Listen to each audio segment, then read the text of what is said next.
Hello বন্ধুরা, আজকের রেসিপিটা যারা আমার মতন এঁচোড় রান্না করতে পারে না তাদের জন্য। প্রথমে বাজার থেকে আনা এঁচোড়টাকে ছোট ছোট করে টুকরো করে নিন। এবার খুব করে ধুয়ে একটা প্রেসার কুকারের মধ্যে একটু জল, তার মধ্যে একটু হলুদ দিয়ে সিটি দিয়ে নিন। দেখুন কিভাবে সিদ্ধ হয়ে গেছে। এবার একটা কড়াইয়ে তেল দিয়ে তার মধ্যে আলুটাকে ভালো করে ভেজে নিন।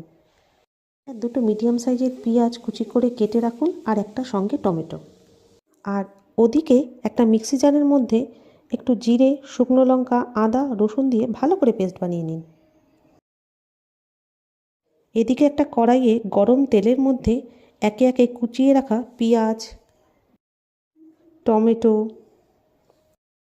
আর আগে থেকে পেস্ট করে রাখা সেই মশলাটা একদম কড়াইয়ের মধ্যে দিয়ে দিন। এবার ওদের সবাইকে নিয়ে ভালো করে কড়াইয়ের মধ্যে নাড়াচাড়া করতে থাকুন। এবার 1 চামচ হলুদ, 1 চামচ নুন আর মিক্সির জারের মধ্যে যেটুকুনি মশলা রেখেছিল তার মধ্যে ভালো করে জল দিয়ে একদম নাড়াচাড়া করে সেই জলটা একদম কড়াইয়ের মধ্যে ঢেলে দিন। দেখুন দেখুন কীরকম আগ্নেয়গিরির মতন ফুটছে।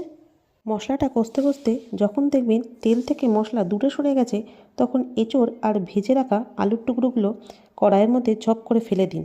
ফেলে দিয়ে ভালো করে কষান।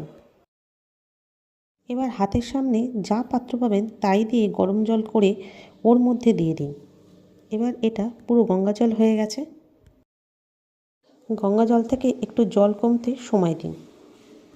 জলটা শুকিয়ে আসলে তার মধ্যে ঘরেতে রাখা গাওয়া ঘি, পুরো সাদা একদম, দেখলেই যেন লোভ লাগছে, 1 চামচ দিয়ে দিন।